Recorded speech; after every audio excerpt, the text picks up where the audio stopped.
Miranda, hiya, ikaw ang muka ng charity natin kaya sa'yo nakasalalay ang buong dangal ng Villanueva Foundation. Boses iyon ni Doña Esperanza punuan huwad na pagmamataas ilang sandali lamang ang nakalipas habang nakatayo sila sa marangyang sala ng pamilya Villanueva. Subalit sa isang iglap lamang ang ngiti sa mga labing hinaluan ng tamis ay napalitan ng malamig at matulis na talim ng pag-aakusa. Pakiramdam ni Miranda ay may nagbuhos ng yelo sa kanyang buong katawan. Ang kanyang mga kamay na nakapangko sa kanyang tiyan na 8 buwang nagdadalang tao ay biglang nanigas. Ang hininga niya ay parang nabara sa kanyang lalamunan, pilit na kumakawala ngunit walang tunog na lumalabas.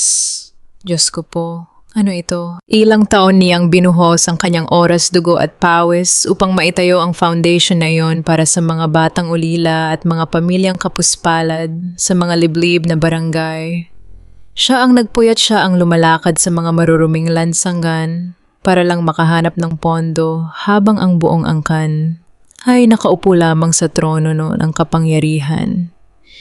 At ngayon sa gitna ng kanyang pagbubuntis na kailangan niya ng kapayapaan, siya pa ang ginawang baboy damo sa gitna ng sabungan. Ang mga flash ng camera mula sa mga taong inimbita ng pamilya ay biglang kumislap sa loob mismo ng pribadong silid.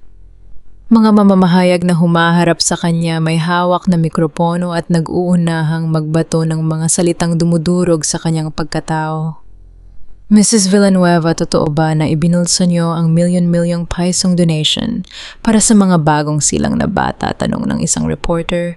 Ang mukha ay puno ng uhaw sa eskandalo. Ang mga kapitbahay at ang mga kamag-anak sa gilid ay nag-uumpukan, nagbubulungan. Nagpapakawalan ng mga matatalim na salita tungkol sa kanyang pagkatao, isang klasikong palabas ng mga mapanghusga na lumalason sa hangin. Hindi ko ginawa. Paulit-ulit na umalingaw-ngaw sa loob ng isip ni Miranda ang mga salitang iyon, habang ang dibdib niya ay parang pinipiga. Bakit? Bakit nila ginagawa ito sa akin? Bakit sa panahong ito? Lumingon siya kay Santiago. Ang kanyang asawa, ang lalaking nangako na sasamahan siya hanggang sa dulo ng mundo, ay nakatayo lamang sa tabi ng kanyang ina. Ang mga mata ni Santiago ay umiwas sa kanyang tingin. Walang salitang lumabas sa mga labi nito para ipagtanggol siya. Ang katahimikan ni Santiago ay isang patalim na mas masakit pa kaysa sa anumang paratang ng ibang tao. Inihadges ni Doña Esperanza ang isang makapal na dokumento sa ibabaw ng marmol na mesa sa harap niya. Ang boses ng matanda ay matigas, walang awa at puno ng di mapasusubali ang utos. Pumirma ka muna, Miranda. Pansamantala lang ito para maprotektahan ang pangalan ng mga apo ko sa sinapupunan mo. Pagkatapos ng press conference, kami na ang bahalang maglinis ng pangalan mo. May utang na loob ka sa pamilyang ito kaya huwag mong kalimutan kung sino ang nag-angat sa iyo mula sa putikan. Sa tindi ng kirot at galit na bumukal sa kaibuturan ng kanyang kaluluwa, hindi na nagatubili si Miranda. Hindi na siya nagmakaawa dahil alam niyang ang pagmamakaawa sa mga taong walang puso ay isang uri ng kahangalan. Kinuha niya ang ballpen na nanginginig ang mga dalari. Sa kabila ng hiyawan ng kaniyang katinuan na nagsasabing bitag ito, dinala niya ang dulo ng ballpen at marahas na idiniin iyon sa papel. Pumirma siya ng walang alinlangan, isang pirdang magiging bomba sa hinaharap. Tumayos siya ng tuwid, ang mga mata ay tuyo sa luha ngunit nagniningas sa malamig na apoy ng pagbabago at binitawan ng huling salita sa sarili bago tinalikuran ng buong silid. Hayaan na natin. Tingnan natin hanggang saan kayo dadalhin ng kasinungalingan ninyo. Ang tunog ng pagsara ng mabigat na pinto ng mansyon ang nag-iwan ng nakabibinging katahimikan sa buong silid, kasabay ng pagsisimula ng isang digmaang walang patumangga. Binalot ng makapal na dilim ang silid ni Miranda matapos niyang lisanin ang magulong bulwagan ng mansyon. Ang tanging liwanag lamang na naglalakas loob na pumasok ay ang maputlang sinag ng buwan na sumisingit sa pagitan ng mabibigat at mamahaling kurtina ng pamilya Villanueva. Unti-unting nanghina ang kanyang mga tuhod dahilan upang marahan siyang mapaupo sa malamig na sahig na gawa sa kahoy na nakasandal sa gilid ng higaan. Ang malamig na simoy ng hangin mula sa siwang ng bintana ay tila yumayakap sa kanyang nangangatog na mga balikat. Sa bawat pag-inhale niya ng hangin, pakiramdam niya ay nilalanghap niya ang mga matutulis na salita ni Doña Esperanza at ang nakakabinging katahimikan ng kanyang asawang si Santiago. Ang katahimikang iyon ang pinakamasakit sa lahat. Isang asawa na piniling yumuko sa utos ng kanyang angkan kaysa ipagtanggol ang ina ng kanyang mga magiging anak. Subalit, sa kabila ng pagdurog ng kanyang puso, walang luhang pumatak dahil sa pagsuko. Ang kanyang mga mata ay nanatiling matalas nag-aapoy sa gitna ng kadiliman. Pumirma siya o tinanggap niya ang panandaliang pagkakasadlak sa putikan ng hiya at pamilya. Inako niya ang kasalanang hindi niya ginawa sa harap ng publiko. Ngunit hindi iyon dahil sa kahangalan o pagkamartir. Alam ni Miranda na ang mga buwitri sa loob ng Board of Directors and Villanueva Group ay matagal nang naghihintay ng pagkakataon para pabagsakin siya. Kung lumaban siya kanina, kung nagwala siya at sumigaw ng inosente, tiyak na agad nilang wawasakin ang mga natitirang ebidensya bago pa man niya ito mailabas. Ang hindi alam ng lahat, lalo na nang nagmamataas niyang biyenan, ay ang tahimik na paghahanda na matagal na niyang sinimulan. Ilang buwan na ang nakararaan na pansin na ni Miranda ang mga kahina-hinalang galaw sa pondo ng foundation. Kaya naman palihim siyang nagtayo ng isang hiwalay at protektadong offshore cloud server. Isang lihim na digital vault na direktang nakalink sa isang international legal network. Ang nag-iisang benepisyaryo ng pondong iyon at ang pangalan sa likod ng account, ang kanyang dalawang hindi pa isinisilang na anak. Nakaplano na ang lahat. Kailangan lamang niyang maghintay ng tamang oras ang perpektong sandali. Kung kailan ang tunay na may sala ay magiging labis na kumpiyansa at tuluyang ilalantad ang sarili. Isang biglaang at malakas na sipa mula sa kanyang sinapupunan ang bumasag sa kanyang malalim na pag-iisip. Napakapit si Miranda sa kanyang malaking tiyan. Nakaramdam ng sabay na hapdi at labis na pagmamahal. Marahan niyang hinagod ang kanyang umbok, sinusubukan nitong patahanin ang tila nag-aalalang mga bata sa kanyang sinapupunan. Diyos ko po! Yusal niya ang kanyang tinig ay basag, unti-unting lumalambot ang matigas na pader ng kanyang emotion sa pag-iisang iyon. Sa labas ng pintong ito siya ang sinumpaang magnanakaw ng kawanggawa. Ngunit dito sa loob ng 4 na sulok ng kanyang madilim na silid, siya ay isang inang handang magdusa. Emiliano, Esmeralda, bulong niya ng may nanginginig na labi habang patuloy na hinahagod ang kanyang tiyan. Alam kong nararamdaman ninyo ang gulo. Nararamdaman ninyo ang takot. Hayaan mo na silang husgahan ng inyong ina. Hayaan nyo na ang buong Pilipinas ay talikuran tayo. Pumatak ang kanyang mga luha. Hindi luhang humihingi ng awa sa tadhana, kundi luhang nag-aalab sa pagnanasang protektahan ng kanyang mga supling. Yumuko siya ng bahagya, inilalapit ang kanyang muka sa kanyang sinapupunan.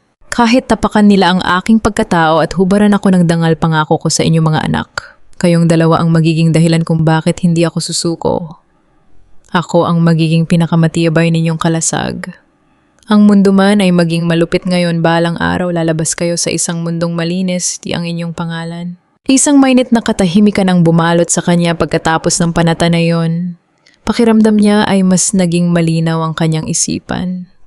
Hawak niya ang alas, ang tanging taong nakakaalam ng lokasyon, at may hawak ng secondary access key ng nasabing cloud server ay walang iba kundi si Soledad Ramirez, ang kanyang pinagkakatiwalaang kapatid sa labas, ang babaeng minsan na niyang iniligtas mula sa kahirapan at ang kaisa-isang taong pagkakatiwalaan niya ng kanyang buhay. Ligtas ang ebidensya hanggat ligtas si Soledad. Subalit ang kapayapaan ng madaling araw ay biglaang ginulantang ng isang matalim at mabilis na pag-ilaw mula sa ibabaw ng kanyang nightstand.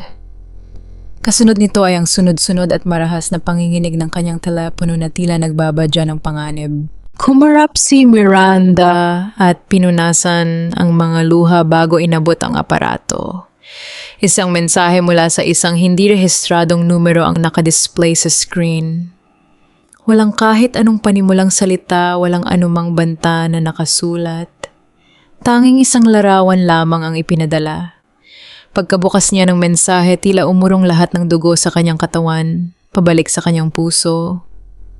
Ang paligid ay biglang nawalan ng hangin. Sa larawan, makikita ang isang batang lalaki na nakagapos ang parehong kamay sa isang kalawanging silya. May maruming panyo na nakatali sa bibig nito at ang mga mata ay nanlalaki sa matinding takot habang nakakulong sa isang tila inabando ng bodega. Nakilala niya agad ang batang iyon, walang iba kundi ang 8 taong gulang na anak ni Soledad.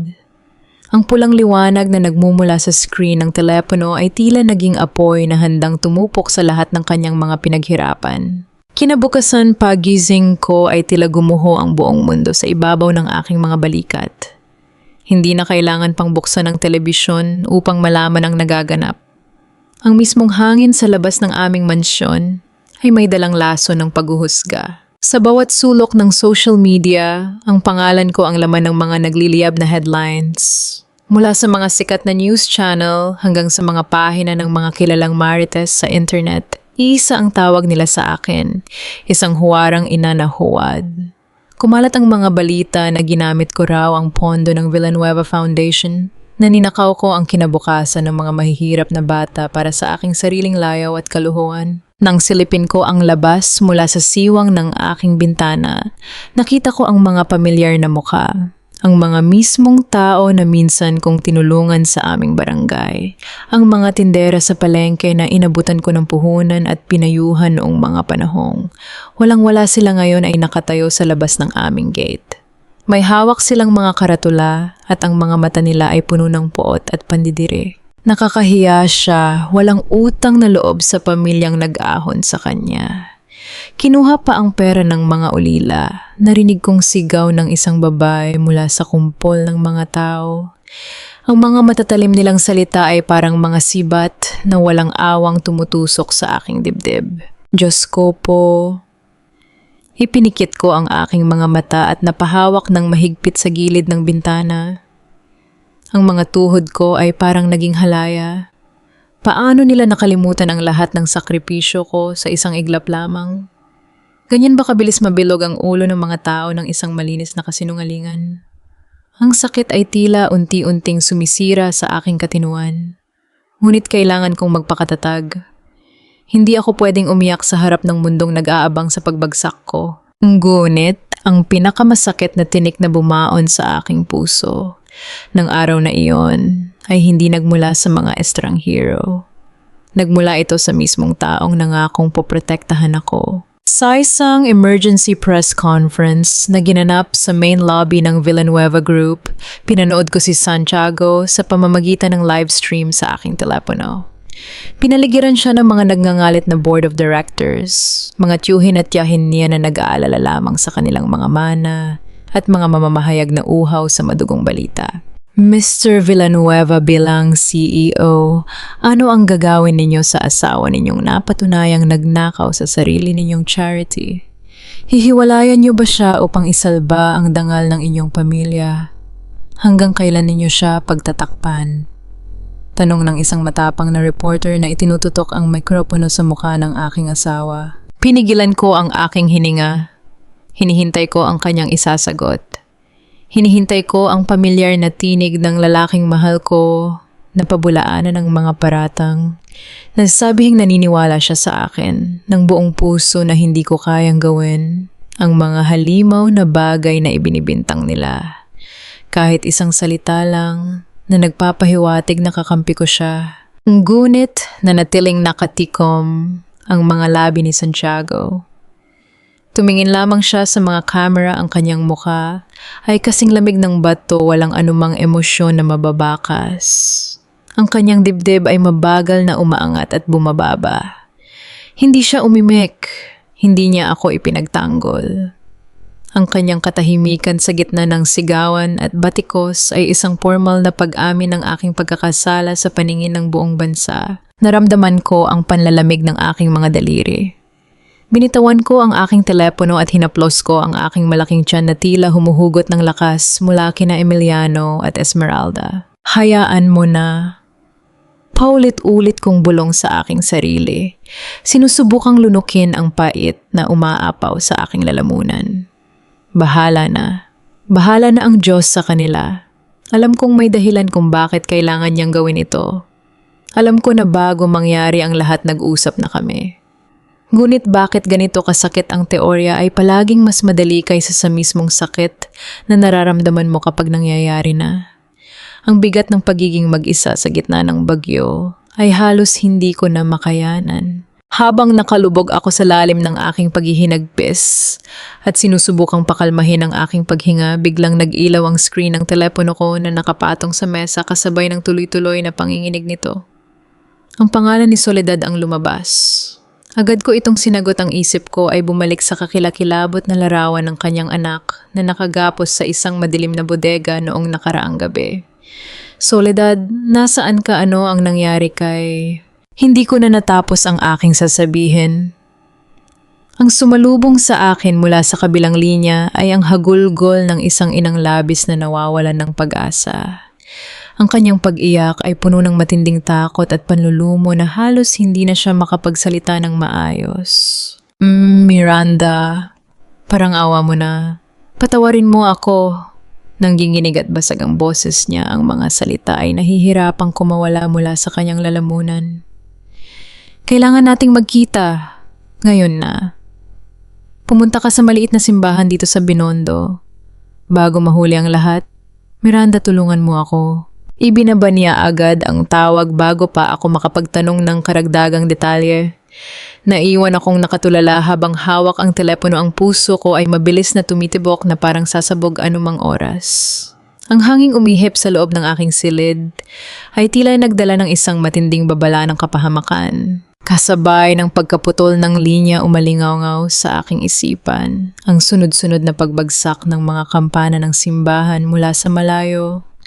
Ang bawat tunog ay tila patuloy na bumabayo sa gitna ng maalinsangang hapon, walang awang nagbabadya ng isang katotohanang tuluyang magpapabagsak sa aking huling pag-asa. Ang simoy ng hangin sa loob ng lumang simbahan sa Binondo ay malamig at may mabigat na amoy ng napupudpod na kandila at insenso. Bawat hakbang ko sa gitna ng daan ang gawa sa lumang tisa ay tila napakabigat kasabay ng pamumulikat ng aking tiyan at ang walang tigil na paggalaw ng dalawang sanggol sa aking sinapupunan. Sa gitna ng halos bakanting simbahan sa tabi ng pader na gawa sa lumang adobe, nakita ko si Soledad. Nakaluhod siya sa harap ng imahe ng mahal na birhen. Ang kanyang mga balikat ay tuloy-tuloy na nanginginig sa matinding paghagulgol. Marahan akong lumapit at umupo sa tabi niya sa kahoy na upuan. Nang maramdaman niya ang aking pagdating, hindi niya maingat ang kanyang ulo. Ang kanyang mukha ay puno ng matinding hiya at pagdurusa, isang paningin na kumurot sa aking puso. Bigla siyang dumapas sa aking harapan, hinawakan ang aking mga paa, habang ang kanyang mga luha ay patuloy na pumapatak sa malamig na semento ng simbahan. Miranda, patawarin mo ako. Parang awa mo na. Patawarin mo ako. Hagulgol niya, ang boses ay halos mawalan ng hangin sa matinding takot. Wala akong ibang mapagpipilian. Kinuha nila si Totoy, kinaladkad nila ang anak ko habang pauwi mula sa paaralan. Sinabi nilang papatayin nila siya kapag hindi ko ibinigay ang password at master key ng cloud server. Ang bawat salitang lumalabas sa bibig ni Soledad ay parang matulis na kutsilyo na dahan-dahang tumutusok sa aking dibdib. Ang kapatid sa labas na itinuring kong pamilya, ang kaisa-isang taong pinagkatiwalaan ko ng aking huling alas. Ang siya ring nagbukas ng pinto upang pasukin ng mga buitre ang aking buhay. Diyos ko po! Tinitigan ko ang nawawasak na mukha ni Soledad. Naramdaman ko ang matinding hapdi at panlulumon, ngunit habang nakikita ko ang matinding takot sa kanyang mga mata bilang isang ina, hindi ko nagawang magalit sa kanya. Paano ko mumurahin ang isang inang pinalo ng pinamalupit na banta? Gagawin ko rin ang lahat, kahit ang ibenta ang aking kaluluwa para sa aking mga anak. Inialalayan ko siyang tumayo at hinalikan ng nanginginig niyang mga kamay. Hayaan mo na, Soledad.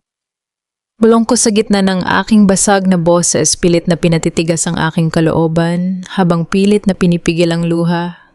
Ina ka rin. Naiintindihan kita.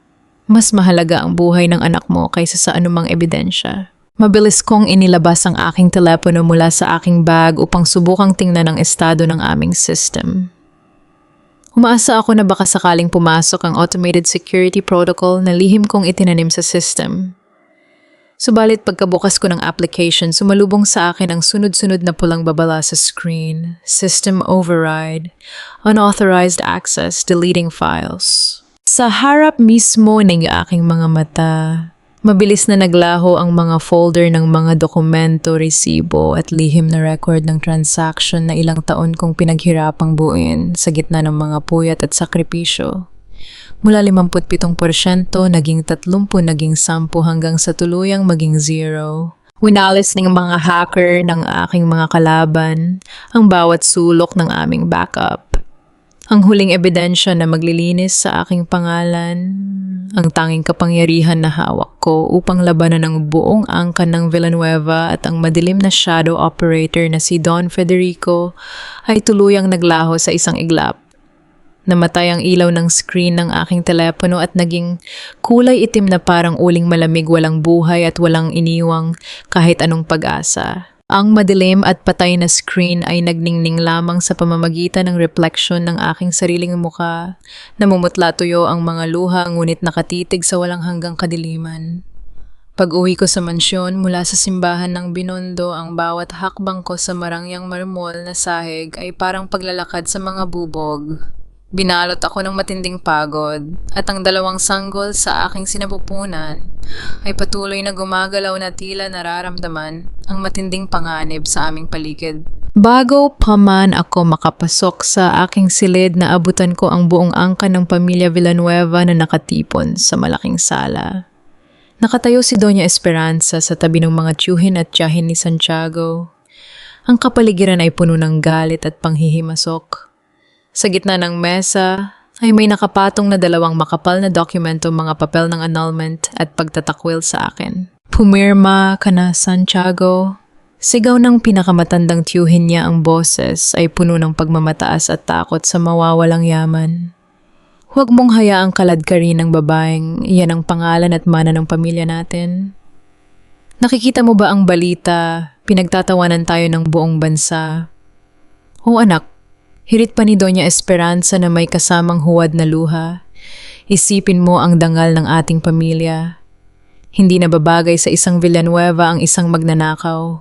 Lahat sila ay nakatingin kay Santiago, naghihintay na pumayag siya. Nakatayo ang aking asawa sa tabi ng bintana, nakatalikod sa kanila. Isang malalim na buntong hininga ang kumawala sa kanyang dibdib, isang tunog ng matinding paghihirap na ako lamang ang nakakaunawa. Nang humarap siya, marahas niyang itinulak ang mga papel pabalik sa gitna ng mesa. "Hindi ako pipirma." Malamig at matigas niyang boses bagaman. Nararamdaman ko ang panginginig sa kanyang lalamunan. Hindi ako magdedesisyon habang nagwawala ang media. Tumingin siya sa akin. Sa loob ng ilang segundo, nagtagpo ang aming mga mata. Walang salitang lumabas sa kanyang mga labi sa harap ng kanyang pamilya, ngunit ang lalim ng sakit sa kanyang mga mata ay nagparating ng isang lihim na mensahe, "Manalig ka sa akin." Alam kong pilit lamang siyang nagmamatigas upang bumili ng oras. Alam kong sinusubukan niyang manatiling nakatayo sa gitna ng mga buwitreng gustong magwasak sa amin. Ngunit ang makita siyang nahihirapan ang maramdaman na unti-unting napupunit ang aming pamilya habang wala na akong hawak na anumang ebidensya, dahil sa nangyari sa cloud server ay parang dahan-dahang pagputol sa aking hininga. Diyos ko po, hanggang kailan natin kayang tiisin ito? Umakyat ako sa aking silid upang iwasan ang mga matatalim na tingin ng kanyang mga kamag-anak. Subalit bago pa man ako makahiga, mabilis na kumatok ang isa sa mga kasambahay upang sabihin, may isang taong naghihintay sa akin sa labas ng gate. Pababa ako ng hagdan nang makita ko ang isang matangkad at batang lalaki na nakasuot ng formal na barong. Hawak niya ang isang kulay kayumangging envelope. Siya si Attorney Ramon Salcedo, isang kilalang abogado sa lungsod na wala akong anumang kaugnayan. "Miss Villanueva," panimula niya sabay alight sa kanyang salamin. Medyo nagatubili siya, kinagat ang kanyang ibabang labi bago nagpatuloy. "Kasi napansin ko ang nangyayari sa mga ari-arian ng pamilya mo sa probinsya. Inabot niya sa akin ang mga papel mula sa envelope. Pagkabukas ko, halos mapasinghap ako sa gulat.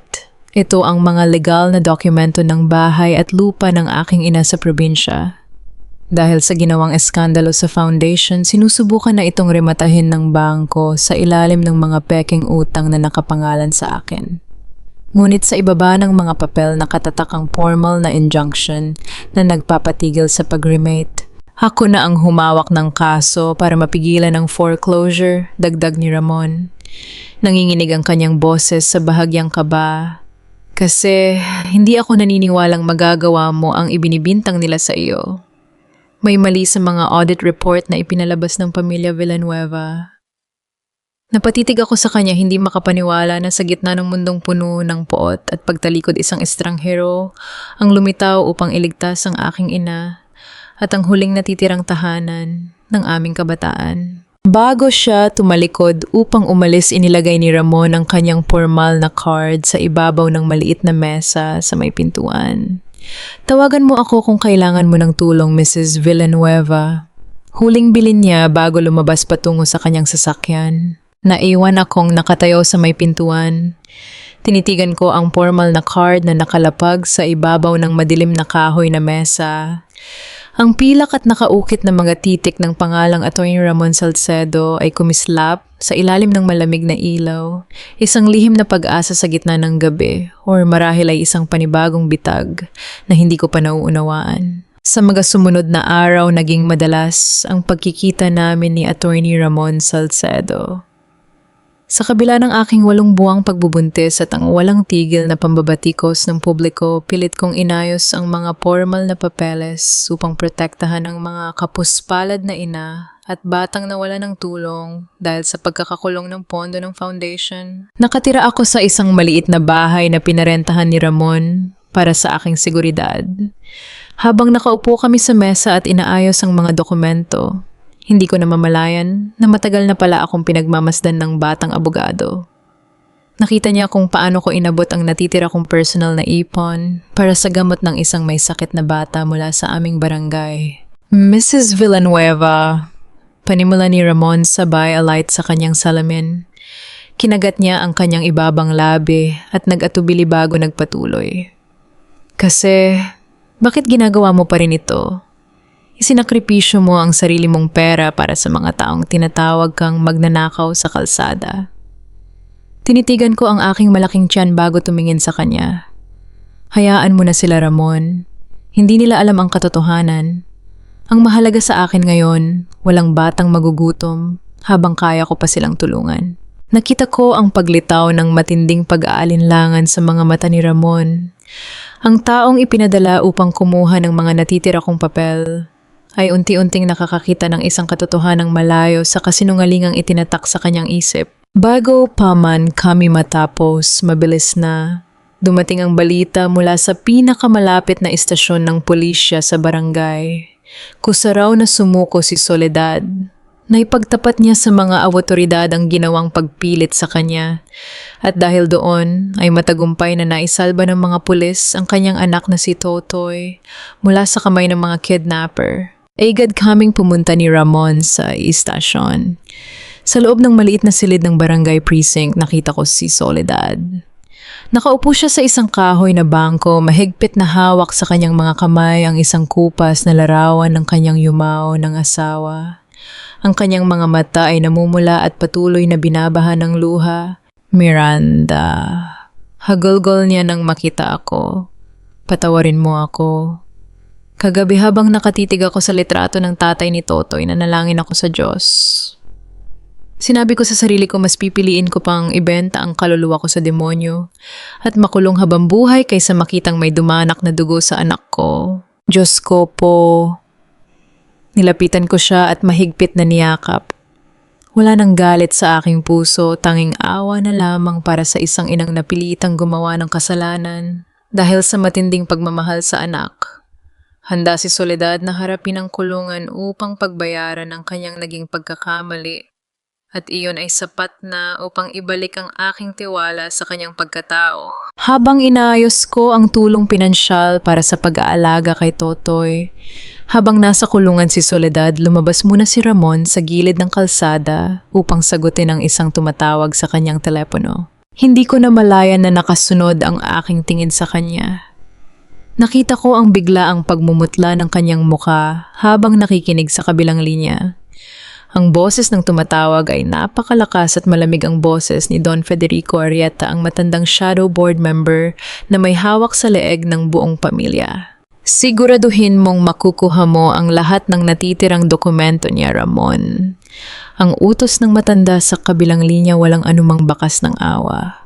Dapat matapos at madurog ang babaeng yan bago ang araw ng grand opening ng resort natin sa Palawan. Nanigas si Ramon sa kanyang kinatatayuan.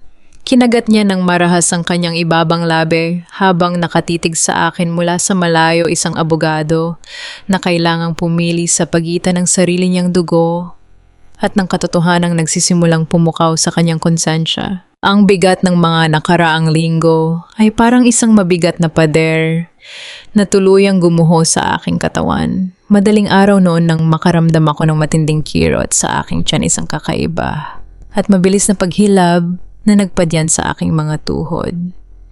8 buwan pa lamang ang aking pagbubuntis, ngunit sa sobrang bugbog ng aking emosyon at isipan, ang aking katawan ay sumuko na sa pagod. Diyos ko po. Hindi pa ngayon daing ko sa aking sarili habang nakakapit ng mahigpit sa gilid ng mesa. Dinala ako ng tapat na kasama ni Ramon sa isang tahimik at simpleng charity maternity clinic sa gilid ng lungsod, malayo sa mga mamahaling ospital ng pamilya Villanueva, kung saan madali kaming matutunton ng mga kalaban.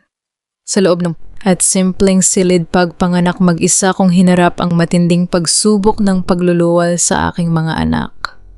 Walang asawa sa aking tabi, walang marangyang kagamitan, kundi ang aking sariling determinasyon. At ang dasal na sana ay gabayan ako ng may kapal sa gitna ng dilim. Ang bawat paghilab ay parang pagpunit sa aking laman. Pinilit kong huwag sumigaw, sa halip ay kinagat ko ang aking labi hanggang sa lumitaw ang lasa ng dugo. Hindi ako pwedeng maging mahina. Para sa mga anak ko, kailangan kong lumaban hanggang sa huling hininga. Huminga ka ng malalim, Mrs. Villanueva, kaya mo ito. Ang pampasiglang boses ng midwife habang inaalalayan ako sa bawat pagtulak. Sa gitna ng hirap at pawis na bumabalot sa aking katawan, ipinikit ko ang aking mga mata at binanggit ang pangalan ng aking mga anak sa aking isipan. At sa gitna ng huling matinding pagtulak, isang malakas at malinaw na iyak ang pumuno sa tahimik na silid. Isinilang ko sila ng ligtas, sina Emiliano at Esmeralda. Nang iabot sa akin ng doktor ang 2 munti at nanginginig na nilikha, ang pagod at kirot ay parang bulan na naglaho. Hinalikan ko ang kanilang malambot na pisngi habang ang mga luha sa wakas ay pumatak sa kanilang maliliit na kumot. Ligtas kayo. Nandito na si Mommy, bulong ko sa aking sarili, yakap-yakap sila ng buong higpit. Sa kabilang panig ng salaming pinto ng silid pagpanganak, sa madilim na pasilyo ng klinika, nakatayo si Santiago. Hindi siya pinayagang pumasok malapit dahil sa panganib ng aming sitwasyon. Ngunit naroon siya, nakatanaw sa akin sa pamamagitan ng manipis na salamin. Ang kanyang mga mata ay namumula at ang kanyang panga ay mahigpit na nakakompromiso. Hindi siya kumatok, hindi siya sumigaw. Sumunod siya sa aming tahimik na kasunduan ng panatilihin ang distansya upang hindi kami lalong mapanganib sa mga matang nagbabantay sa paligid. Nakita ko ang pag-awang ng kanyang mga labi at ang paglunok niya sa kanyang mga luha habang nakatingin sa aming mga anak. Walang salita, ngunit sa kanyang mga mata ramdam ko ang buong pagmamahal at ang pait ng pag-iwan niya sa akin na mag-isa sa pinakamahalagang sandali ng aming buhay. Habang yakap ko ang aking mga sanggol, pinanood ko si Santiago sa labas ng salamin na dahan-dahang tumalikod, lumakad palayo sa madilim na pasilyo habang patuloy na umaalingaw-ngaw ang malinaw na iyak ng pagsilang sa malamig na hangin ng madaling araw. Ilang araw matapos ang aking panganganak, Habang nagpapalakas ako sa loob ng tahimik na silid ng pinagtataguan namin, dumating si Atty. Ramon Salcedo, dala ang ilang dokumentong legal. Suot pa rin niya ang kanyang formal na barong at salamin, ngunit may kakaibang bigat sa kanyang mga kilos ngayon. Halata ang pagod at labis na pag-aalinlangan sa kanyang mga mata. Hindi ko siya sinalubong ng ngiti. Sa halip hinila ko ang isang makapal na brown envelope mula sa ilalim ng unan at marahas itong inilapag sa ibabaw ng mesa sa harap niya. Ano ito, Mrs. Villanueva? Tanong niya, medyo natigilan at napaatras ang mga kamay nang makitang hindi ito mga papeles ng kaso. Basahin mo, Ramon, malamig kong sagot. Ang aking tinig ay walang anumang emosyon ngunit tagos sa buto ang talim. O kaya huwag na nating pahirapan ang isa't isa. Ikaw na ang magpaliwanag kung bakit ang apelidong nakatala sa birth certificate ng iyong yumaong ina ay Arrieta at kung bakit ikaw ang direktang apo ng nag-iisang Don Federico Arrieta. Nanigas si Ramon. Ang kulay sa kanyang muka ay parang biglang hinigop, nag-iwan ng isang maputlang larawan ng pagkagulat at matinding takot. Ang mga kamay niyang nanginginig ay dahan-dahang dumampi sa gilid ng sobre. Hindi na niya nagawang magsalita agad. Kinagat niya ng mariin ang kanyang ibabang labi hanggang sa pumuti ito sabay yuko sa kanyang ulo. Kasi, Mrs. Villanueva, ako sana'y... Nanginginig ang kanyang boses basag at puno ng pag-aalinlangan habang pilit na naghahanap ng mga salitang tatakpan ng kanyang panlilinlang. Simula pa lang, alam mo na kung sino ako. Hindi ba putol ko sa kanya ang mga mata ko ay diretsong tumitig sa kanyang mga mata. Ipinadala ka ng iyong lolo upang hanapin ang huling tinatago ko umanong ebidensya. Ikaw ang tinik na inihanda niya upang tuluyan akong saksakin sa likod habang nagpapanggap kang tagapagligtas ko. Tumahimik ang buong silid. Ang tanging naririnig ay ang mahinang paghinga ng aking mga sanggol na natutulog sa kabilang kuna. Naramdaman ko ang pagpintig ng aking sinturon sa tindi ng sama ng loob. Matapos ang lahat ng pagtulong niya sa aking ina, matapos ang lahat ng ipinakita niyang malasakit, isa pa lang itong mahusay na palabas ng pamilyang sumira sa aking buhay. Subalit sa halip na tumakas o magmatigas, dahan-dahang lumuhod si Ramon sa sahig sa aking harapan. Ang matangkad at seryosong abogado ay biglang nagmistulang isang batang nahuli sa matinding kasalanan umiiyak habang nakatingin sa akin. Patawarin mo ako... Basag ang kanyang boses, tuluyang bumigay ang kanyang emotion. Totoo po ang sinasabi mo. Apo ako ni Don Federico. Yutas niya na lumapit sa iyo makipagkaibigan at alamin kung saan nakatago ang mga dokumento ng foundation. Yun ang dahilan kung bakit nasa tabi mo ako noong panahong halos patayin ka na ng buong mundo. Huminto siya, huminga ng malalim habang pinupunasan ng kanyang mga luha gamit ang gilid ng kanyang manggas. Ngunit habang kasama kita, habang nakikita ko kung paano mo inaalaga ng mga mahihirap sa kabila ng pag-aalipusta nila sa iyo, habang nasasaksihan ko ang tapang mo bilang isang ina na iniluwal ang kanyang mga anak sa gitna ng unos. Natauhan ako. Nakita ko ang karumihan ng sarili kong dugo. Si Lolo Federico ay isang halimaw at napagtanto ko na ang pagtulong sa kanya ay ang pagpatay sa sarili kong konsensya. Tinitigan ko si Ramon ng matagal. Hinanap ko sa kanyang mga mata kung may natitira pa bang kasinungalingan. Ngunit ang nakita ko lamang ay ang tunay na pagsisisi at ang matinding takot na maulit ang kasamaan ng kanyang sariling angkan. Diyos ko po. Minsan ang kadalisayan ng tao ay nasusumpungan sa gitna ng pinakamadilim na lahi.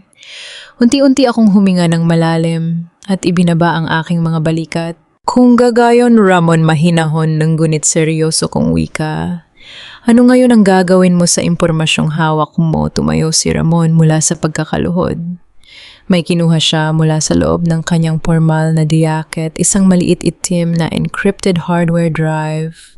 Inilagay niya ito sa ibabaw ng mesa malapit sa aking mga kamay. Ito ang sagot wika niya, ang kanyang tinig ay matatag na ngayon. Naglalaman ito ng kopya ng lahat ng lihim na pagpupulong sa pagitan ni Don Federico at ng mga corrupt board members. Narito ang buong plano kung paano nila dinisenyo ang pagpaparatang sa iyo ang mga bank accounts, kung saan nila inilipat ang pondo at ang mismong boses niya na nag-uutos na sirain ka. Napatingin ako sa maliit na itim na drive at pagkatapos ay kay Ramon. Malapit nang ganapin ang grand opening ng pinakabagong luxury resort ng pamilya Arrieta at Villanueva sa isla ng Palawan, pagpapatuloy ni Ramon ng may determinasyon. Iyon ang araw na itatalaga si Don Federico bilang opisyal at pangmatagalang chairman ng buong korporasyon sa harap ng libo-libong bisita media at mga politiko. Doon niya balak ipahayag ang tagumpay ng kanyang imperyo sa ibabaw ng iyong pagbagsak. Huminga siya ng malalim sabay turo sa drive sa mesa. Ito na ang iyong pagkakataon, Mrs. Villanueva. Oras na para gamitin ito at patumbahin ang halimaw sa kanyang sariling trono. Naiwan akong nakatayo habang ang maliit na drive ay tahimik na naglalabas ng isang banayad at tuloy-tuloy na kulay asul na liwanag mula sa gilid nito, isang munting kislap ng pag-asa sa gitna ng mahabang gabi ng kawalan ng katarungan. Ang pagtanggap ko sa itim na encrypted drive mula kay Ramon ay nagdala ng isang bagong sigla sa aking mga labi. Hindi na lamang ako isang inang nagtatago sa dilim. Hawak ko na ngayon ang susi upang buksan ang mga pinto ng katotohanan. Agad kong inugnay ang drive na iyon sa aking secure remote backup network, ang sistema ng mga automated trigger na matagal ko nang itinanim sa iba't ibang legal servers sa labas ng bansa. Pinagsama ko ang mga audio recordings ng mga pagpupulong ni Don Federico sa mga dokumentong pampinansyal. Ginawa ko itong isang multi-layered digital trap sa isang simpleng pagpindot o sa pag-abot ng itinakdang oras ng araw ng kanilang pagdiriwang. Ang buong sistema ay sabay-sabay na magpapadala ng mga ebidensya sa bawat pangunahing news network, SCC, at sa mga korte sa buong bansa.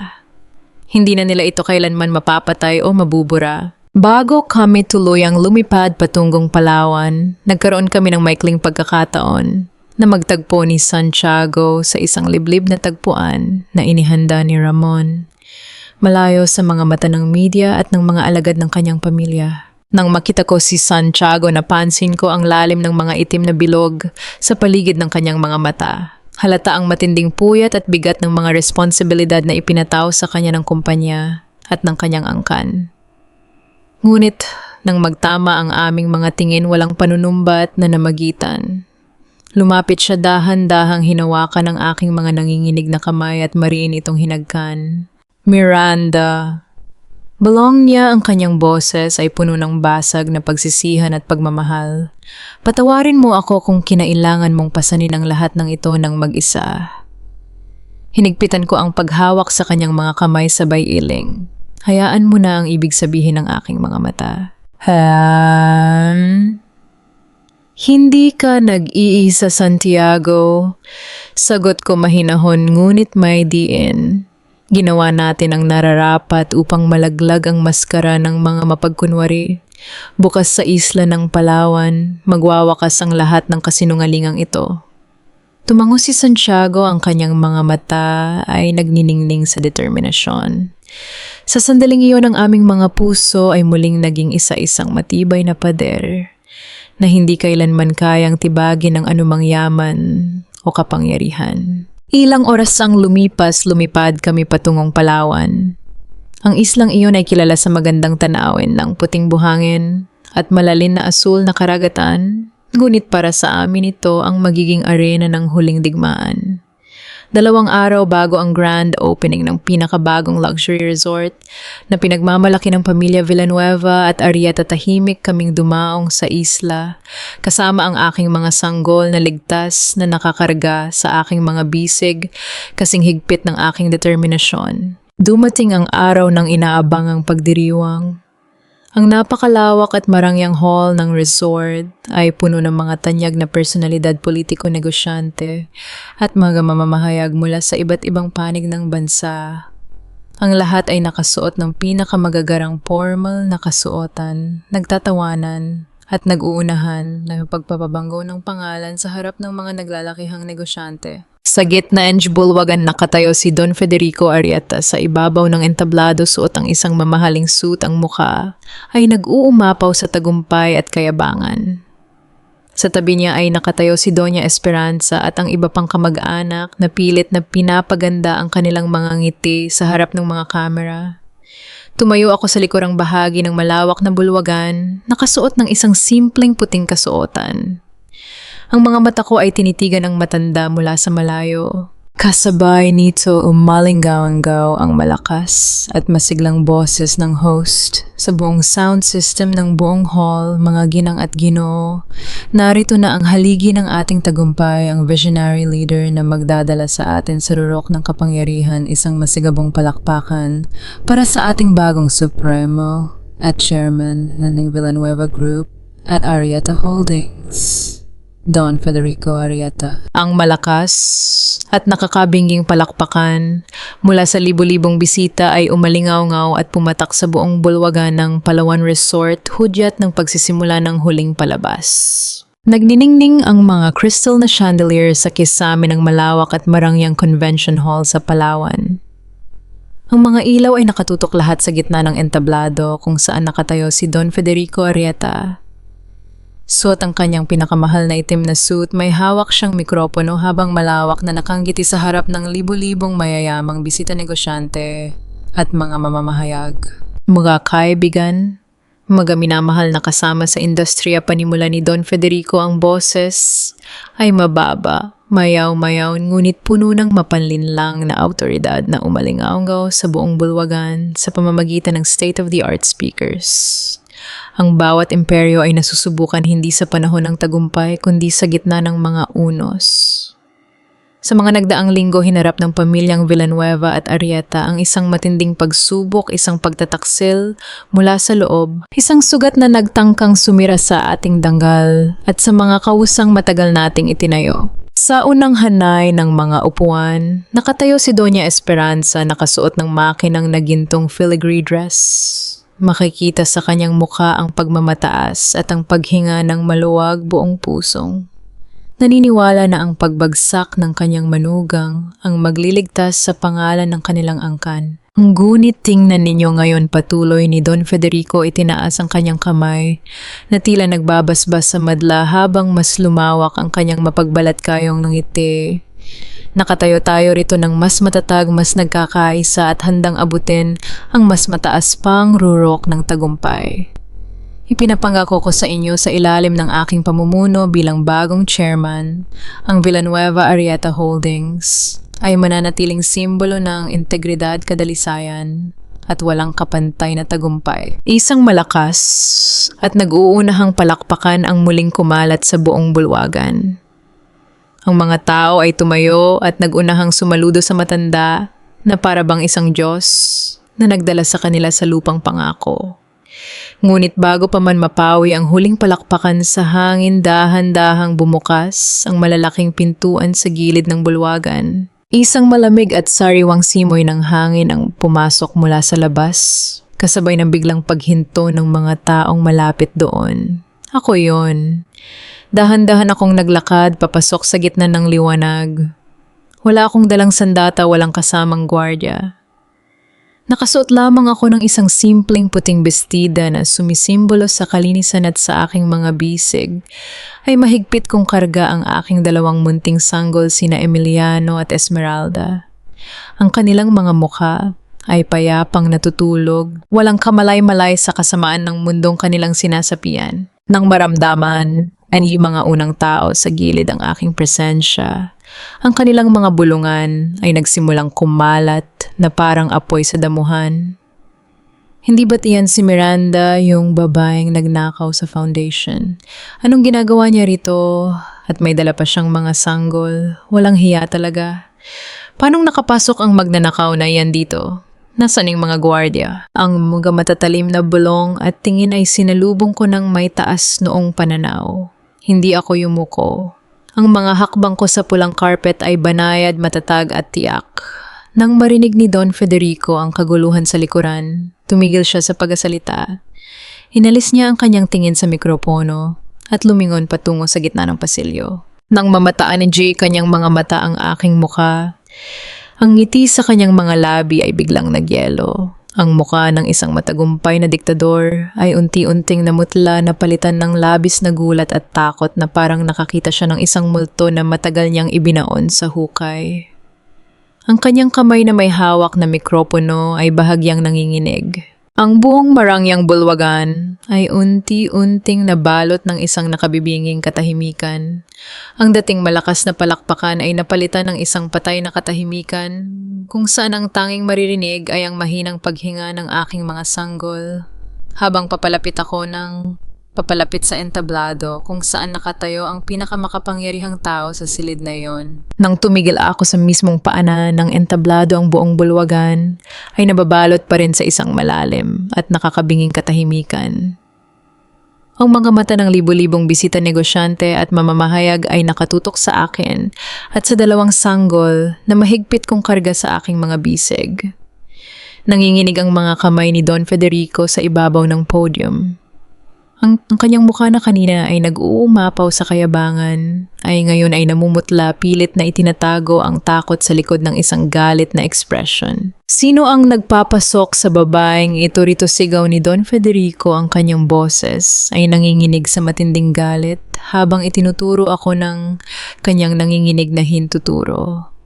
Guardia, mga kasamahan sa seguridad, alisin niyo ang baliw na ito sa aking paningin. Sinisira niya ang napakahagang araw na ito, walang gumalaw sa mga gwardiya. Ang mga ito ay natigilan nag-aalinlangan sa bigat ng presensya ng buong paligid at sa mga bulong-bulungan ng mga taong nakapaligid sa kanila. Itinaas ko ang aking ulo, tinitigan ng tuwid ang matanda mula sa ibaba. Huwag kang magmadali sa pagpapaalis sa akin, Don Federico. Seryoso at malinaw kong wika ang aking boses ay umalingaw-ngaw sa bawat sulok ng silid sa pamamagitan ng mikropono sa entablado na kusang kumonekta sa aking telepono. Naparito ako hindi upang manggulo kundi upang iparinig sa lahat ang isang napakagandang musika, isang tinig mula sa nakaraan na matagal nang ibinaon sa kasinungalingan. Sa isang simpleng pagpindot ko sa screen ng aking telepono, inilabas ko ang digital trigger na nag-override sa sound system ng buong resort. Agad na kumalat sa buong bulwagan ang isang malinaw at pamilyar na boses, ang boses mismo ni Don Federico Arrieta. Mula sa isang lihim na pagpupulong na na-record ni Ramon. Siguraduhin ninyong maayos ang pagkakabunto ng kasalanan kay Miranda. Kailangan siyang lumabas na magnanakaw upang walang makapansin sa mga tunay na transaksyong inilipat natin sa mga offshore accounts.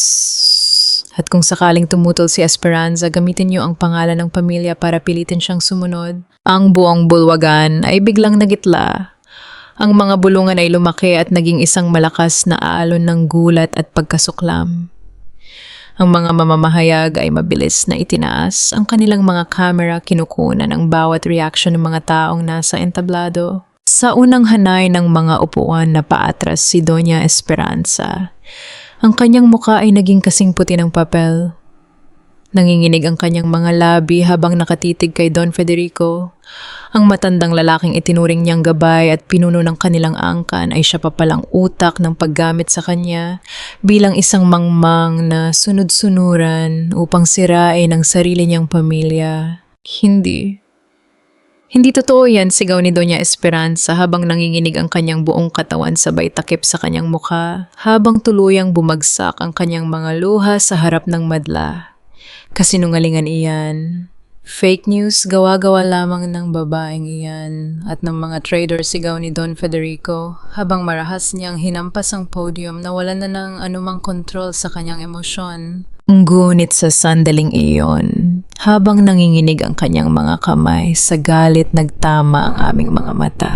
Sa gitna ng kanyang matinding kapangyarihan at kayabangan, nakita ko ang isang mabilis na pagbitaw ng maskara sa mukha ng matanda, ang takot ng isang taong natauhan na nag-isa na lamang sa mundo. Nakita niya sa gitna ng madla ang kanyang sarili mong apong si Ramon na nakatayo ng tuwid at tinitigan siya ng may matinding pagkadismaya. Sa maikling sandaling iyon, napagtanto ni Don Federico na ang kanyang pagiging sakim at walang awang pagyurak sa iba ang tuluyang pumatay sa kanyang sariling dugo at nag-iwan sa kanya sa bingit ng ganap na pagkatunaw. Bago pa man siya makabawi sa kanyang pagkabigla, ang mga malalaking pintuan ng bulwagan ay muling bumukas. Isang hanay ng mga opisyal ng pambansang pulisya at mga kinatawan ng batas ang pumasok ng may dalang formal na warrant of arrest. Don Federico Arrieta ay naresto ka sa salitang estafa, malawakang pag-aplas ng pondo at conspiracy, ang matatag at malakas na pahayag ng pinuno ng mga pulis habang lumalakad sila patungo sa entablado. Sinubukan siyang pigilan ng kanyang mga abogado, ngunit huli na ang lahat. Ang malamig na bakal ng mga posas ang pumulupot sa mga nanginginig na pulso ng matanda habang siya ay sa pilitang inilalayo sa entablado ng kanyang gumuong imperyo. Habang hatak-hatak siya ng mga pulis, lumingon siya sa akin. Nang may huling mapang-uyam at lason sa kanyang mga mata, ngunit nanatili akong nakatayo ng tuwid, hawak ang aking mga anak sa gitna ng liwanag ng katarungan. Habang kaladkad ng mga opisyal ng pulisya si Don Federico, palabas ng bulwagan, ang mga naglalakihang LED screen sa likod ng entablado ay biglang nagbago ng kulay. Ang dating simpleng logo ng resort ay pinalitan ng mga dambuhalang serya ng mga dokumento at mga audit report na mabilis na nag-i-scroll sa harap ng libu-libong tao. Ito ang huling hakbang ng aking lihim na plano. Ang ating pampublikong cloud server sa ibang bansa na tila nawalan ng data noong binura ito sa Binondo ay muling nabuo sa pamamagitan ng isang naka-time lock na backup protocol. Mula sa mga opisyal na record ng bangko hanggang sa mga peking lagda na ginawa ng mga tao ni Don Federico, ang bawat kusing ng perang inilipat at ang bawat ilegal na transaksyon ay malinaw na naisulat at naipresinta sa buong mundo. Natahimik ang mga mamamahayag. Ang mga kamerang nakatutok sa screen ay patuloy na kumuha ng mga larawan ng malinaw na ebidensya na ganap na naglilinis dito sa aking pangalan. Ang huwarang ina na huwad sa mga pambansang pahayagan ay biglang naging ang inang nagsakripisyo para sa katotohanan. Sa gitna ng kaguluhang ito, nakatayo si Doña Esperanza sa unang hanay ng mga upuan. Ang kanyang mga mata ay nakatitig sa screen, kung saan makikita ang kanyang sariling peking lagda na ginamit ni Don Federico upang ipasa sa akin ang buong kasalanan. Nanginginig ang kanyang mga balikat, ang pader ng kanyang pagmamataas at ang pagpapahalaga sa tinatawag niyang dangal ng pamilya ay tuluyang gumuho. Dahan-dahan siyang lumakad patungo sa aking kinaroroonan, ng kanyang mga hakbang ay mabigat at walang katiyakan. Sa harap ng lahat ng bisita, sa harap ng mga mamamahayag at ng pamilya Villanueva, biglang bumagsak sa kanyang mga tuhod si Doña Esperanza sa ibabaw ng pulang karpet. Lumuhod ang matandang biyenan sa aking harapan. Miranda! Hagulgol niya, ang kanyang boses ay basag, puno ng matinding hiya at paghihirap na hindi na niya mapigilan. Yumos siya at hinawakan ang gilid ng aking puting damit habang ang kanyang mga luha ay patuloy na pumapatak sa sahig. Patawarin mo ako, Miranda. Diyos ko po, patawarin mo ako. Hinanggat ko ang aking tingin sa kanya. Wala akong naramdamang anumang pagnanasang maghiganti o saktan siya. Tanging awa lamang ang lumitaw sa aking puso para sa isang inang naging bulag sa kanyang sariling pagmamataas. Inuna ko ang hiya at ang danggal ng pamilya kaysa sa katotohanan. Pag-amin ni Doña Esperanza sa gitna ng kanyang pag-iyak na ipapakita ang kanyang kahinaan at kawalan ng kapangyarihan bilang isang matandang inang naging uto-uto sa kamay ng isang halimaw. Akala ko pinoprotektahan ko ang pamilya natin. Akala ko isinasalba ko ang aming pangalan. Ngunit ginawa ko lamang tayong katawa-tawa at pumatay ako sa sarili kong konsensya. Patawarin mo ako, anak. Dahan-dahan kong inilipat ang hawak sa isa kong sanggol upang maabot ng aking isang kamay ang kanyang balikat. Hinawakan ko ang kanyang nanginginig na braso at marahan siyang inalalayan upang tumayo. Tumayo ka na po, inay, mahinahon at formal kong wika. Ang aking boses ay puno ng dignidad. Ang isang pamilya ay tunay lamang na umiiral kapag ang bawat isa sa atin ay may lakas ng loob na umamin sa ating mga pagkakamali at magbago. Hayaan na natin ang nakaraan, ngunit huwag na nating uulitin pa. Nang makatayo si Doña Esperanza, tumingin siya sa akin. Nang may malalim na paggalang at pasasalamat na kailanman ay hindi ko nakita sa kanyang mga mata noong mga nagdaang taon. Sa sandaling iyon umakyat si Santiago sa entablado. Sa harap ng mikropono inabot niya ang kanyang kamay sa loob ng kanyang formal na jacket at inilabas ang isang isang papel na medyo lukot, may mga bakas ng lumang tupi ngunit iningatan ng buong ingat. Tumingin si Santiago sa akin at pagkatapos ay sa buong madla at sa mga camera ng media. Huwag ninyong husgahan ang aking asawa, ang matatag at malamig na pahayag ni Santiago sa buong bulwagan. Ang aking katahimikan sa mga nagdaang buwan ay hindi dahil sa kawalan ng paniniwala sa kanya. Ang aking katahimikan ay ayon sa mismong utos ng aking asawa, isang lihim na kasunduan upang bitaguin ang tunay na may sala. Iniladlad ni Santiago ang lumang papel sa ilalim ng maliwanag na ilaw ng entablado. Ang kanyang mga daliri ay bahagyang nanginginig habang handa na niyang basahin sa buong mundo ang sulat na ibinigay ko sa kanya bago ako manganganak. Natahimik ang buong bulwagan nang itapat ni Santiago ang microphone sa kanyang mga labi. Ang mga mamamahayag na kanina papilit na nagtatanong ay tumigil at ang mga bisitang nakatayo sa bawat sulok ng Marangyang Hall ay natuon ng pansin sa lokot, ngunit iningat ang papel na hawak ng aking asawa. Huminga nang himalalim si Santiago. Isang malalim na buntong hininga ang kumawala sa kanyang dibdib bago niya binasa ang mga salitang isinulat ko sa kanya bago pa man dumating ang araw ng aking panganganak. Santiago, aking mahal. Panimula niya ang kanyang boses ay malamig ngunit puno ng panginginig ng emotion na bumatay sa bawat pantig. Kapag binabasa mo na ang sulat na ito, maaaring ang buong bansa ay nagwawala na laban sa akin.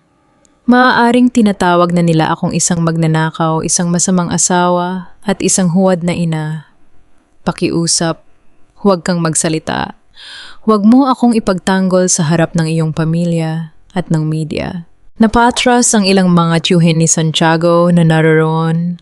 Nagkatinginan ang mga tao sa gitna ng matinding pagkabigla. Kailangan nilang maniwala na ako ay ganap ng bumagsak. Pagpapatuloy ni Santiago habang ang kanyang mga luha ay dahan-dahang pumapatak sa ibabaw ng papel. Kailangan nilang isipin na nawalan na ako ng lakas upang maging kumpiyansa sina Don Federico at ang kanyang mga kasama sa kanilang tagumpay.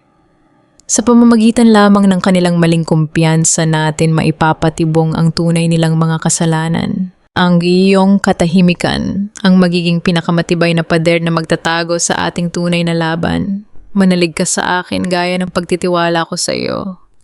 Mas pipiliin kong maging masama at kapuotan ng buong mundo sa loob ng maikling panahon kaysa manatiling nakatali sa kanilang mga kasinungalingan habang buhay.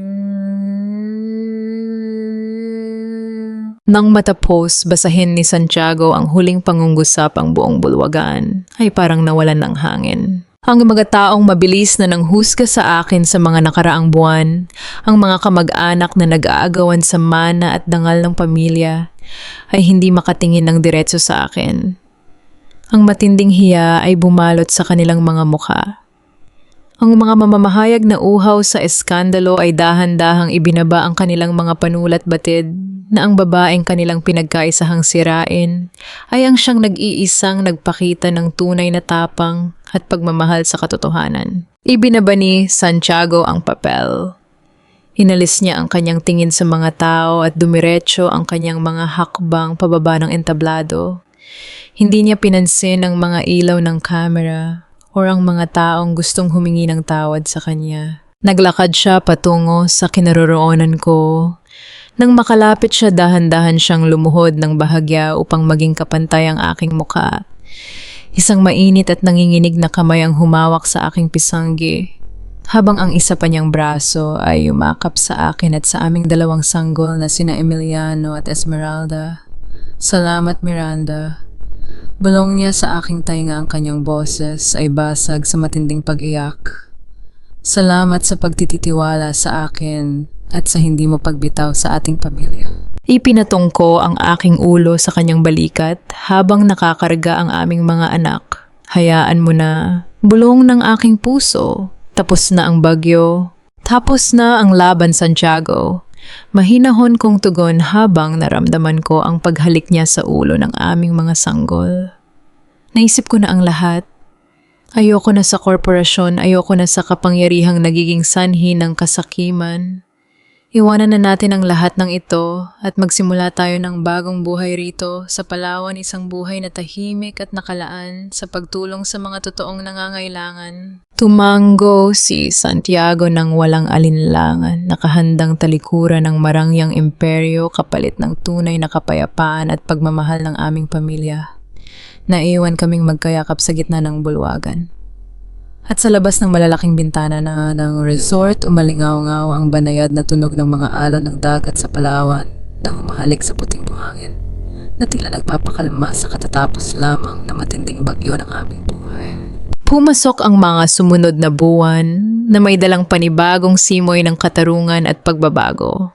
Ang magulong bagyo na minsang sumira sa aming pangalan ay dahan-dahang napalitan ng tahimik at matatag na sikat ng araw. Si Don Federico Arrieta ay official na nahatulan ng sentensya sa korte para sa plunder, estafa at forgery. Ang kanyang nakakahilong yaman at kapangyarihan na ginamit niya upang manipulahin ang buhay ng iba ay tuluyang na-freeze ng pamahalaan.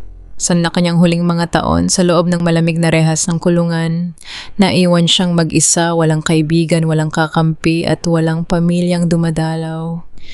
Ang mismong kasakiman na kanyang itinanim ang nag-iwan sa kanya sa pinakamadilim na isolation. Si Atimay Ramon Salcedo naman ay gumawa ng isang matapang na desisyon. Formal niyang tinanggihan ang lahat ng kanyang karapatan sa mana at ari-arian ng pamilya Arrieta na nabahiran ng dugo at kasalanan.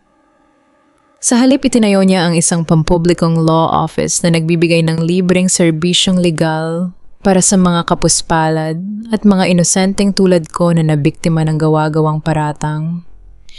Sa pagpiling ito, nahanap ni Ramon ang tunay na kaligayahan at ang paglilinis sa kanyang sariling pangalan. Samantala dumating ang araw na hihintayin ko para sa aking matalik na kaibigan.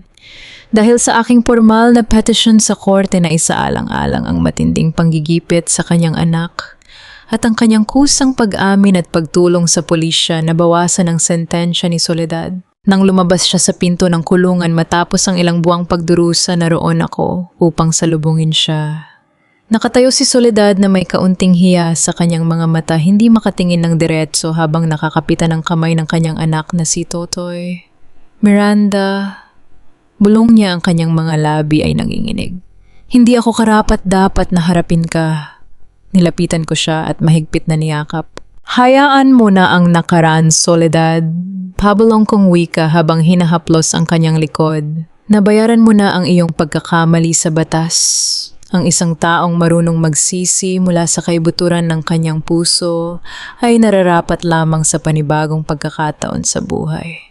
Inimbita ko si Soledad na sumama sa amin sa isla ng Palawan upang maging formal na tagapamahala ng aming bagong tayong proyekto. Hindi na kami nagtayo ng panibagong luxury hotel or commercial resort doon. Sa tulong ni Santiago, ang malawak na lupain na pagmamay-ari ng aming pamilya ay itinayo bilang isang libreng vocational training center at livelihood hub para sa mga solong ina, mga kapuspalad na kababaihan at mga batang ulila. Isang maaliwalas na umaga kasama ko si Santiago, sina Soledad at ang aking dalawang lumalaking sanggol na sina Emiliano at Esmeralda. Magkakasama naming itinayo at isinabit ang malaking kahoy na signage ng sentro sa ilalim ng maliwanag na sikat ng araw ng Palawan. Nakatayo kami sa gitna ng malawak na bakuran habang ang malinis na simoy ng hangin mula sa dagat ay sumasayaw sa aming paligid. At sa gitna ng bagong simula na iyon, umalingaw-ngaw ang masayang tawanan ng mga bata at ng mga inang natutulungan na naglalaro sa hardin na puno ng mga namumukadkad na bulaklak ng kalachuchi at gumamela, isang tunay na patunay na ang katarungan ay hindi lamang sa pagpaparusa, kundi sa pagbibigay ng bagong pag-asa. Lumipas ang mga taon na parang mabilis na pag-agos ng malinis na tubig sa ilog. Dito sa isla ng Palawan sa gitna ng simoy ng dagat at ng mga berdeng puno na niyog, dahan-dahang naghilom ang bawat sugat na iniwan ng nakaraan. Nakatayo ako sa tabing dagat habang pinagmamasdan ng aking dalawang anak na sina Emiliano at Esmeralda. Malalaki na sila ngayon, tumatakbo sa maputing buhangin, nagtatawanan habang hinahabol ang maliliit na alon na humahalik sa kanilang mga paa. Sa hindi kalayuan makikita ang aming libreng vocational training center, isang buhay at maunlad na pamayanan kung saan daan-daang mga solong ina at kapuspalad na pamilya ang nakatagpo ng panibagong pag-asa at dignidad sa buhay. Lumapit si Santiago sa aking tabi, dahan-dahang inabot ang aking kamay at mahigpit itong hinawakan. Tumingin siya sa akin ng may malalim na pagmamahal, ang parehong tingin na nagbigay sa akin ng lakas noong mga panahong ako ay mag-isang lumalaban sa gitna ng dilim. Ano ang iniisip mo, mahal ko? Mahinahon niyang tanong. Napanggiti ako habang pinapanood ang aming mga anak. Iniisip ko kung gaano kabait ang may kapal. Minsan kailangan nating dumaan sa pinakamadilim na gabi upang higit nating mapahalagahan ang kagandahan ng pagsikat ng araw. Hindi ko kailanman ikinuwento sa aking mga anak na dumating ang panahong tiniklop ng buong bansa ang kanilang mga palad at dinala ako sa putikan ng hiya at pagmaliit. Ayokong lumaki silang may pait sa kanilang mga puso. Sa halip itinanim ko sa kanilang maliliit na isipan ang pinakamahalagang aral na natutunan ko sa gitna ng bagyo. Lumuhod ako sa buhanginan nang tumakbo sina Emiliano at Esmeralda patungo sa akin, yakap-yakap ang kanilang maliliit na balikat. Maga, anak, bulong ko sa kanila habang hinahagkan ang kanilang mga pisngi. Tandaan ninyo ito habang buhay. Ang tunay na tiwala at pananalig ay hindi lamang ipinapakita kapag ang lahat sa paligid ninyo ay maayos, maganda at madali. Ang tunay na tiwala ay ang patuloy na paghawak sa kamay ng iyong mahal sa buhay at sa Diyos. Kahit ang buong mundo ay sumisigaw na magbitaw ka na. Tumingin sa akin ang dalawang bata, tumango ng may malalaking ngiti at muling tumakbo patungo sa dalampasigan upang maglaro. Tumingala ako sa malawak na kalangitan ng Palawan. Ang nakaraan ay hindi na isang mabigat na pasanin, kundi isang bridge ng liwanag na nagtulak sa akin upang maging mas matatag na ina, asawa at tao. Sa dulo ng lahat ng sakit at pagsubok, ang katotohanan at pagmamahal pa rin ang nagwagi. Ang mga alon sa dalampasigan ng Palawan ay patuloy na humahalik sa puting buhangin, dahan-dahang binubura ang bawat bakas ng paa, tulad ng kung paano binubura ng panahon ng sakit, at nagiiwan lamang ng isang malinis at payapang dalampasigan. Mga mahal kong tagapakinig, maraming salamat sa inyong pagtitiyaga at pagsama sa akin sa mahabang paglalakbay na ito, mula sa madilim na bagyo ng pagtataksil hanggang sa liwanag ng muling pagbangon at katarungan. Habang isinusulat ko ang kwentong ito, particular na sa eksenang iyon kung saan nanganak si Miranda ng mag-isa sa isang simpleng klinika habang si Santiago ay nakatayo sa labas ng salamin at tahimik na lumalunok ng luha, hindi ko rin napigilang mapaluha. May mga sandali sa buhay na ang pinakamasakit na bagay ay hindi ang sigaw ng ating mga kaaway, kundi ang kinakailangang katahimikan ng mga taong tunay na nagmamahal sa atin.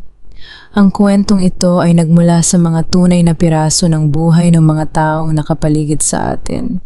Mga taong nagdusa, nagtiis ngunit hindi kailanman ibinenta ang kanilang dangal at pananalig sa Diyos. Kung kayo ang nasa kalagayan ni Miranda, magagawa niyo rin bang patawarin ang isang biyena na tulad ni Doña Esperanza o ang isang kaibigang tulad ni Soledad na nagtaksil dahil sa matinding panggigipit sa kanyang anak?